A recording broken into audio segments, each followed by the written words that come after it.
Hello, and welcome to this brief webinar on the National Climate Assessment, a critical resource for American governments and communities. I'm Meade Krosby. I am a senior scientist with the Climate Impacts Group at the University of Washington and the University Director of the Northwest Climate Adaptation Science Center. Until recently, I was also an author on the Northwest chapter of the 6th National Climate Assessment, which I'll talk more about in a bit. Given recent threats to the National Climate Assessment, or NCA as I may refer to in short, I was asked by the Washington State Insurance Commissioner to speak about the reports in order to bring attention to their value and also what's at risk if they're lost. So I'll be sharing information about the history of the National Climate Assessment, its mandate and process. I'll provide an overview of the assessment, its impact, and its current status and outlook. The National Climate Assessment is mandated by the U.S. Congress. The Global Change Research Act of 1990 established the U.S. Global Change Research Program, an interagency program tasked with coordinating and integrating federal research on global change. Its mandate is to provide for development and coordination of a comprehensive and integrated U.S. research program which will assist the nation and the world to understand, assess, predict, and respond to human-induced and natural processes of global change. The National Climate Assessment is an activity of the U.S. Global Change Research Program, which most recently involved 15 government agencies. The Global Change Research Act mandates that an assessment is produced no less than every 4 years. It stipulates that assessment integrates, evaluates, and interprets program findings of the U.S. Global Change Research Program, that it analyzes the effects of global change on the natural environment, agriculture, energy production and use, land and water resources, transportation, human health and welfare, human social systems, and biological diversity, and that it analyzes current trends in global change, both human-induced and natural, and projects major trends for the subsequent 25 to 100 years. 5 assessments have been completed with process and content evolving over time. The first report was completed in 2000 and the last in 2023. Changes to how the reports are developed and what's in them have been made over time in response to feedback from federal agencies and from the public. Looking at what's inside the report, the most recent 5th National Climate Assessment begins with an overview chapter describing major findings as well as highlights from across the chapters. So here's a figure from the overview chapter of NCA 5 showing how adaptation and mitigation actions have increased across U.S. cities and states since the last report was completed in 2018. And a primary focus of these reports is highlighting what's changed since the last one so that the American public has the most up-to-date information on climate impacts and responses. Next, there are 2 physical science chapters that describe past and future climate trends and changes with a focus on the U.S.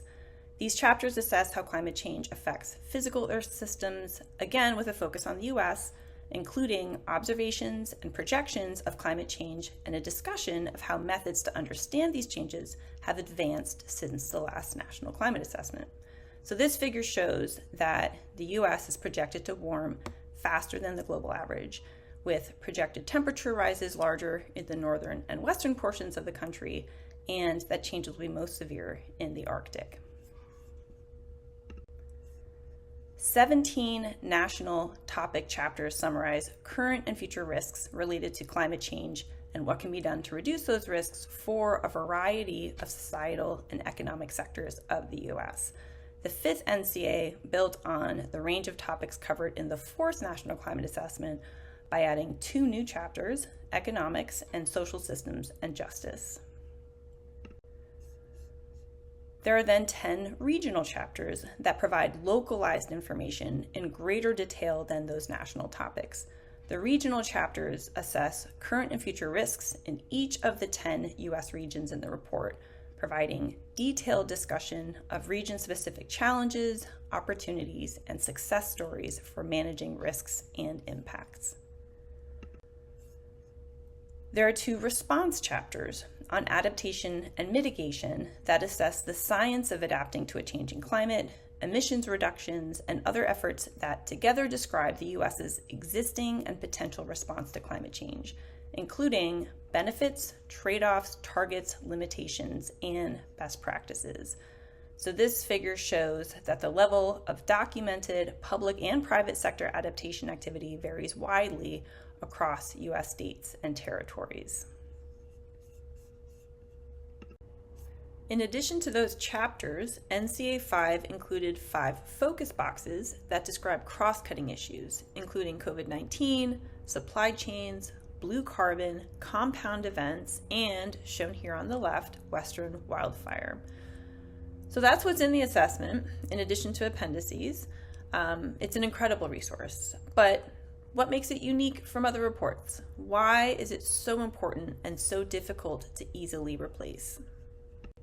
In thinking about why the National Climate Assessment is so important, we can consider why it's so widely viewed as a legitimate, credible, and salient resource, and why that's critical to its usability.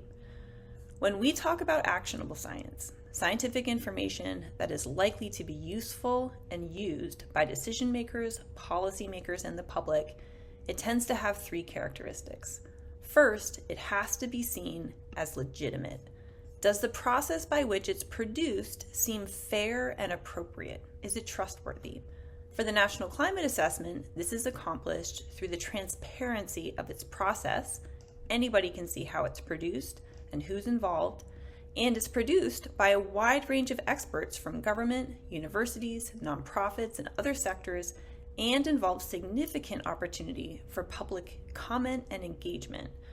It's also policy neutral and thus seen as unbiased, and it's required by law.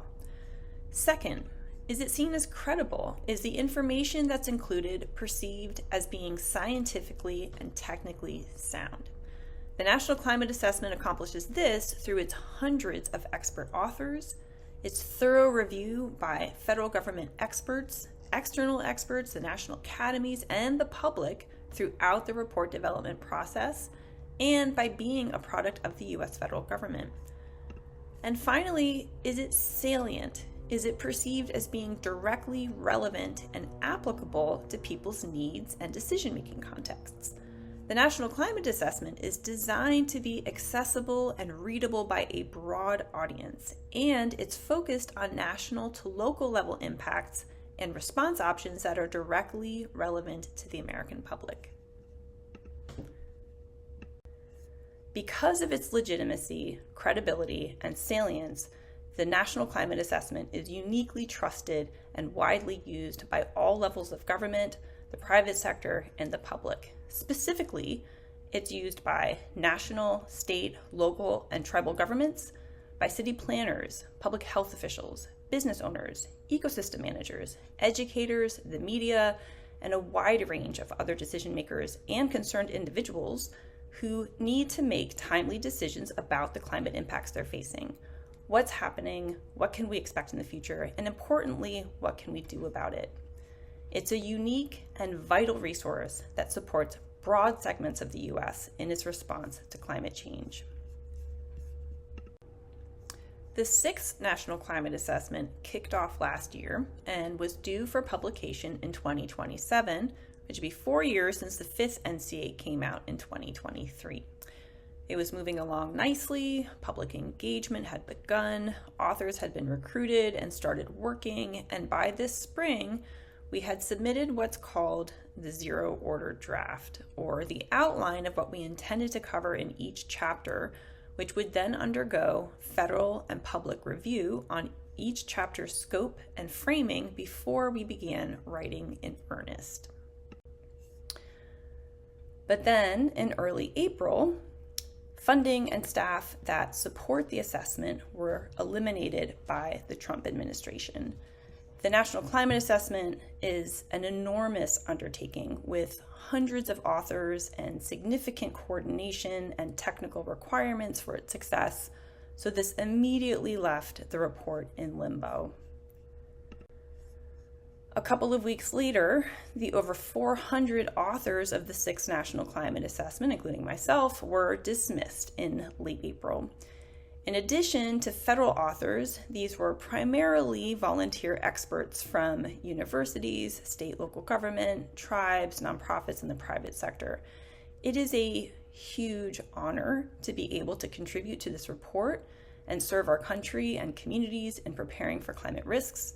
So this was hugely disappointing and also hugely concerning for what it meant for the future of the report. And then just last week, in early July, the website for the U.S. Global Change Research Program, which hosts the National Climate Assessment, was taken down. And that means that there's no longer a front door for the assessments or the Global Change Research Program. The public can no longer easily search for and find the National Climate Assessments or any of the many outreach and education resources that are available on the site. You can still access archived copies of recent National Climate Assessments on the NOAA website, the National Oceanic and Atmospheric Administration, and a NASA spokesperson indicated to the press that they will eventually make the reports available via the NASA website, but it's currently unclear how easily accessible they'll be or if any of the additional resources that had been on the Global Change Research Program site will be available as well, or if it will just be PDFs of the individual reports. One good piece of news is that the National Climate Assessment Atlas, which provides interactive digital access to the downscaled climate projections and maps used in the 5th National Climate Assessment, is still available via the ESRI website, the Environmental System Research Institute. So if you search for the NCA5 Atlas, you can still easily find and use that tool. It's not hosted on a federal government website. As for what may happen with the National Climate Assessment moving forward, I don't want to speculate, but it's clear that the future of the report remains in limbo. There have been some immediate offers of support for keeping up momentum on the effort. For example, the American Geophysical Union and the American Meteorological Society both moved quickly within days to offer a special collection in their journals to publish research that's relevant to the assessment. This is great leadership to help keep momentum going on the effort. It's very appreciated, but it does not in any way replace the National Climate Assessment. It doesn't provide the synthesis or the public comment, the rigorous federal and national academies review, or the intense technical and outreach support offered by the Global Change Research Program. So while it's useful and welcome, again, this will in no way replace the National Climate Assessment. The bottom line is that the National Climate Assessment is a critical resource for the American people. Past reports and associated resources were paid for by U.S. tax dollars, and their availability and the production of future national climate assessments is required by law. So while we're fortunate to have a relatively recent 2023 assessment, threats to the 6th National Climate Assessment mean American governments, businesses, and communities may not have access to the most up-to-date information that they need to understand and prepare for climate risks at a time when those risks are accelerating. So I know that the insurance industry is keenly aware of these risks and the need for credible, reliable, up-to-date scientific information to guide their decisions. So hopefully it can help advocate for the importance of this work and the need for the federal government to meet its legal and moral obligation to provide this critical resource to American governments and communities. So thank you for your time. My contact is mkrosby@uw.edu if you have any questions. Thank you for your work and take care.